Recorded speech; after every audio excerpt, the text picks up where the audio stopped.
SP గారు జోక్యం చేసుకుంటేనే ఈ ఊళ్ళో జూదాలు కంట్రోల్ అవుతాయి. ఎస్పీ గారు జోక్యం చేసుకోకపోతే ఎస్ఐలకు సిఐలకు ధైర్యం.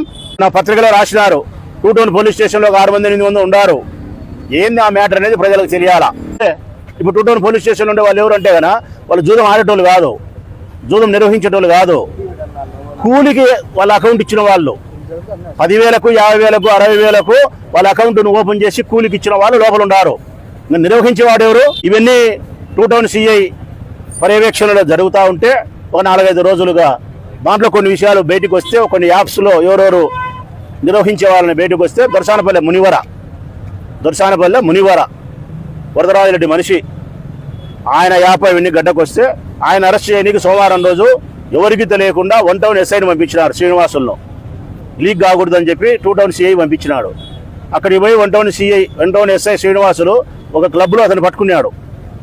బెంగళూరులోనో రాయచూరులోనో క్లబ్లో పట్టుకున్నాడు. ఎవరిని? మునివరను. ఆ ఎస్ఐ నిశ్చేష్టుడైపోయి మునివరను వదిలేసి పొద్దుటూరుకు వచ్చినాడు.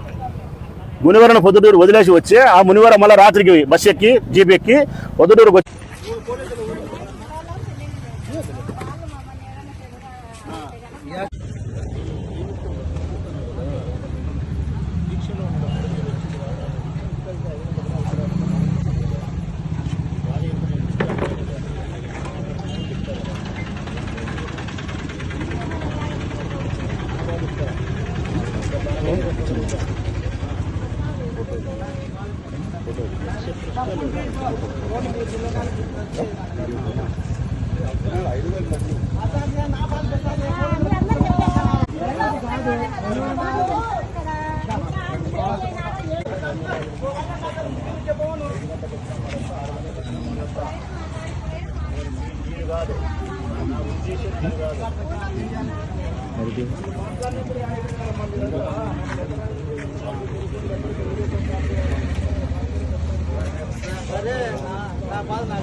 ఫోన్ చేసి అడిగితే నేను చెప్తా కదా.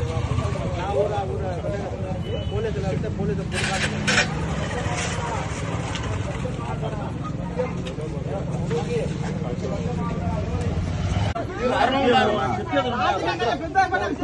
ఐదు గంటలు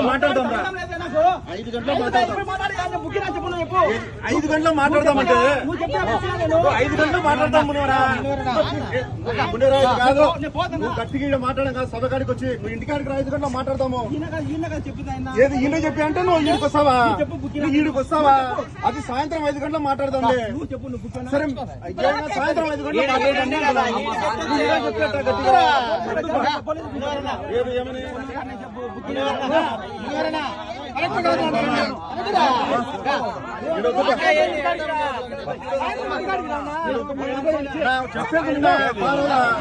చెప్పేది